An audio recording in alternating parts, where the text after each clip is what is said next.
Hello नमस्कार दोस्तों, कैसे हैं आप लोग। आशा करते हैं आप लोग बढ़िया होंगे और अपने पढ़ाई को निरंतर आगे बढ़ा रहे होंगे बढ़िया रूप से। तो चलिए हम लोग जो आपको मॉडल क्वेश्चन के जो हम लोग शुरुआत किए हैं, इसके पिछले वाले वीडियो में हम लोग क्वेश्चन नंबर आपको 25 तक देख चुके हैं। अगर आप उस वीडियो को नहीं देखे होंगे तो पार्ट 1, पार्ट 2, पार्ट 3, पार्ट 4 ऐसे करके आपको वीडियो बनाया गया, वहां पर जाकर आप देख सकते हैं। बहुत ही महत्वपूर्ण आपको क्वेश्चन जो एग्जाम में आपको इस तरह से प्रश्न आने वाले हैं उसका आपको तैयारी कराया जा रहा है। आप इसको जरूर वीडियो को देखें, स्किप नहीं कर सकते हैं, इसको छोड़ नहीं सकते हैं। चलिए तो हम लोग इस वीडियो में देखते हैं, हम लोग क्वेश्चन नंबर 26 का आगे इसको देखते हैं क्या कह रहा है। क्वेश्चन नंबर 26 हमसे कह रहा है कि समांतर श्रेणी जो कि 81, 72, 63 डैश का कौन सा पद शून्य होगा।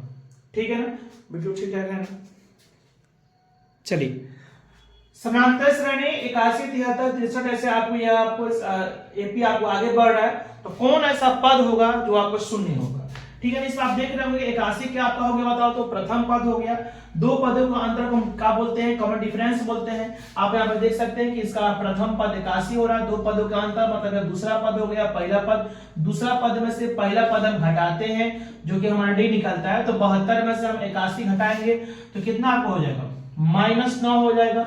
ठीक है ना, कौन सा पद जीरो होगा उस पद को हम क्या मानेंगे, एन मानेंगे। मान लीजिए वो पद अंतिमवा पद है जो कि आपको शून्य है, तो बताना है तो कितना नंबर पे आपको जीरो होगा, मतलब एन का मान निकालना। तो फटाफट आप यहां से एन निकाल लेंगे। एन बराबर होता है a + n - 1 * d होता है।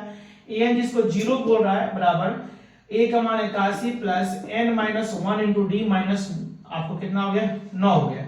81 को हम इधर लाएंगे तो -81 हो जाएगा, या -9 गुना में इधर लाएंगे तो भागा में हो जाएगा, बराबर n - 1 माइनस माइनस खत्म, 9 × 81 9 बराबर n - 1 इस -1 इधर लाएंगे तो 9 कितना हो जाएगा 10, यानी आपका 10 नंबर 10वां जो पद होगा इस एपी का क्या आपका होगा बताओ तो शून्य होगा। ऑप्शन नंबर क्या आपका होगा बताओ तो डी होगा।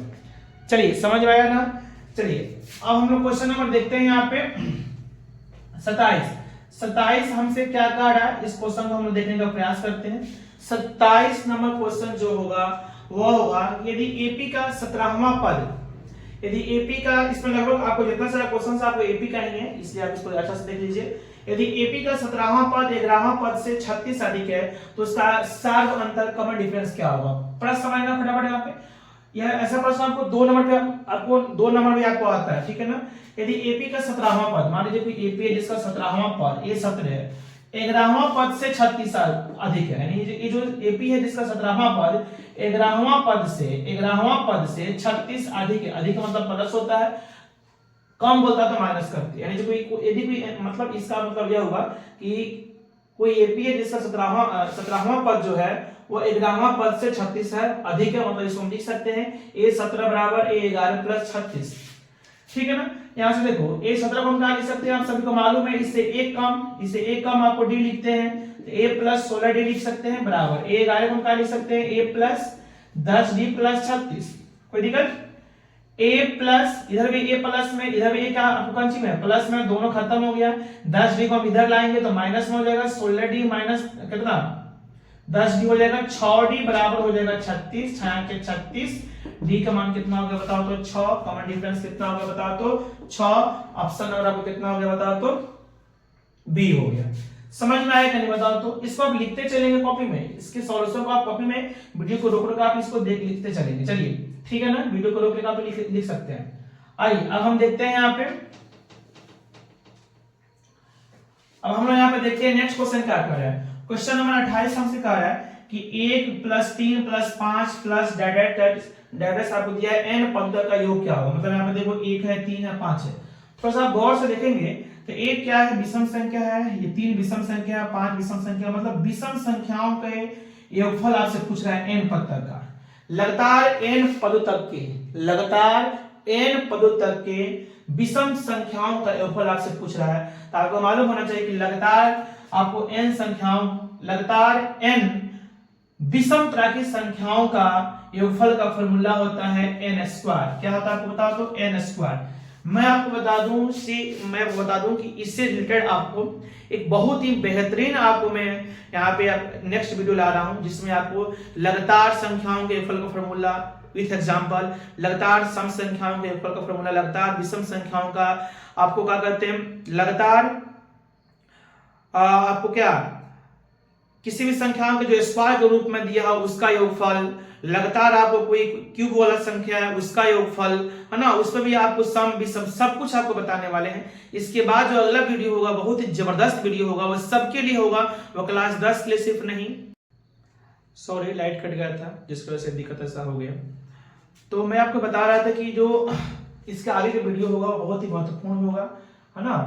तो वह वीडियो केवल क्लास 10 का नहीं बल्कि जितने सारे लोग जो मैथ की तैयारी करते हैं, कंपटीशन लेवल की जो मैथ की तैयारी करते हैं, उनके लिए वो जो सभी संख्याओं का जो योगफल के जो से रिलेटेड जो वीडियो बनेगा उसको आप जरूर देखेंगे।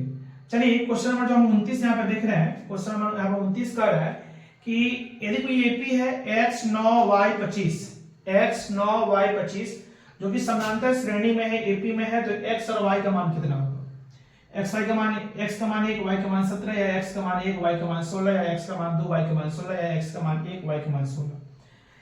इस तरह से आपको दिया है, यहां पर आप देख सकते हैं x 9 y 25, ये एपी में है, वीडियो ठीक ठाक है ना, ये आपको ठीक है, ये आपको एपी में है ना, और इसे बताना है कि x और y का मान कितना होगा। जरा सोचो ना, यह है दूसरा पद, यह है क्या बताओ तो दूसरा पद, और यह क्या है बताओ तो चौथा पद, यह क्या बताओ तो चौथा पद, इसके बीच में x आ रहा है और क्या आपको आ रहा है बताओ तो y आ रहा है। समझ में आ रहा है ना? इसमें हम कुछ दिमाग लगा सकते हैं, इसमें क्या दिमाग लगा सकते हैं बताओ तो 9 क्या है हमारा दूसरा पद, 9 हमारा क्या बताओ तो दूसरा पद है, और हमारा क्या कहते हैं 25 कितना पद है, 25 क्या है चौथा पद, 25 क्या बताओ तो चौथा पद है, 25 हमारा यहाँ पे चौथा पद है। सुन सकते हैं A4, A4 कितना है 25, A4 कितना है बताओ तो 25 है ना। इसको क्या लिख सकते हैं A प्लस 3D जो कि 25 हो रहा है, A प्लस 3D कितना हो रहा है बताओ तो 25 हो रहा है, ठीक है ना। क्या ऑप्शन ठीक ठाक है नहीं?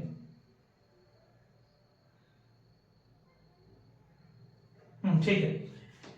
और ये क्या है बताओ तो दूसरा पद है, इसको हम लिख सकते हैं A प्लस डी बराबर 9, यहां से इसको हम घटा लेंगे तो माइनस माइनस या माइनस खत्म, यहां से 2D का मान हो जाएगा, कितना हो जाएगा 25 में से 9 कितना 16, 9 25, 2 8 16, डी का मान कितना हो रहा है बताओ तो 8, डी का मान 8 हो रहा है, डी का मान 8 यानी 8 के रेशियो से आगे बढ़ रहा है।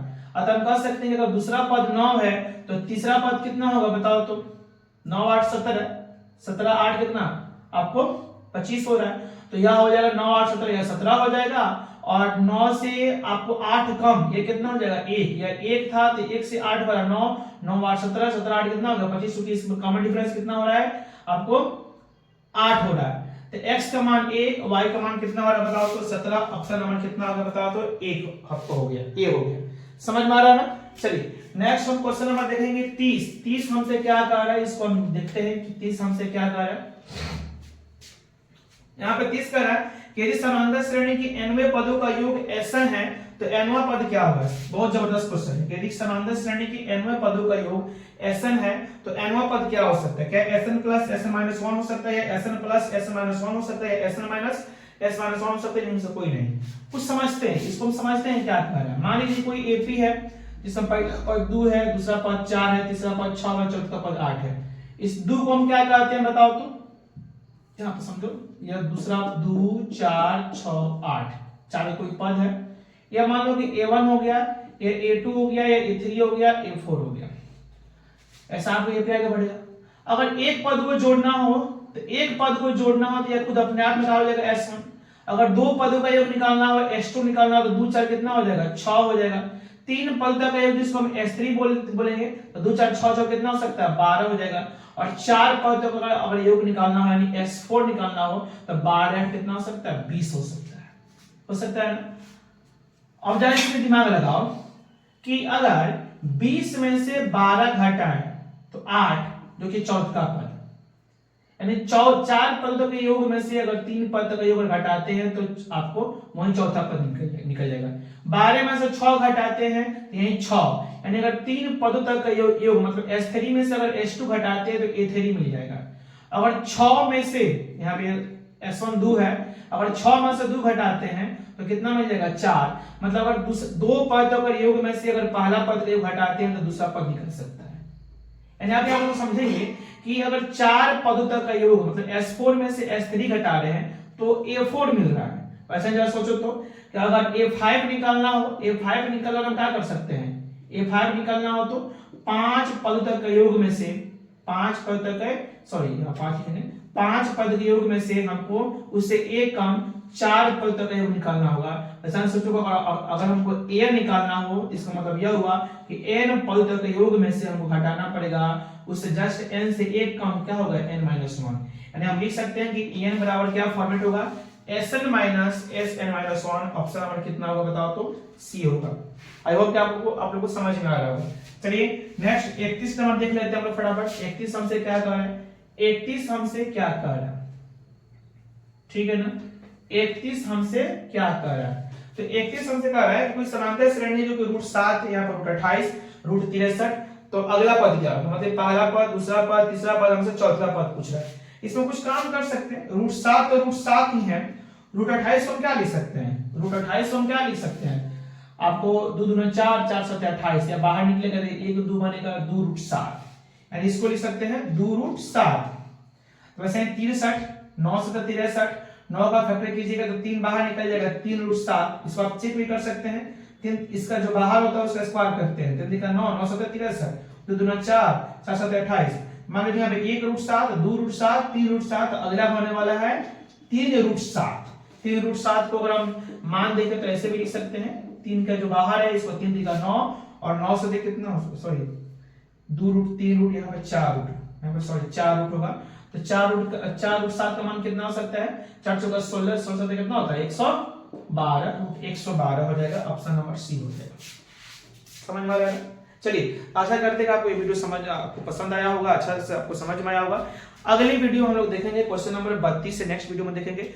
लेकिन उसके पहले आपको एक और वीडियो मिलेगा जो हमने आपको बताया कि जितने सारे जो संख्याएं होंगे, मान लो कि लगातार सम संख्या, लगातार विषम संख्या, लगातार कोई संख्या, आपको किसी भी संख्याओं के वर्गों का योगफल, किसी भी संख्याओं के घनों का योगफल, किसी भी आप क्या कहते हैं सम संख्याओं के जो वर्ग है, वर्ग के रूप में उसका योगफल, घन के रूप में उसका योगफल, एक बहुत जबरदस्त वीडियो आपके लिए आने वाला है, जरूर उसको देखेंगे, है ना। तब तक के लिए बहुत बहुत धन्यवाद, अपना ख्याल रखिएगा, मिलते हैं नेक्स्ट वीडियो में। जय हिंद, जय भारत।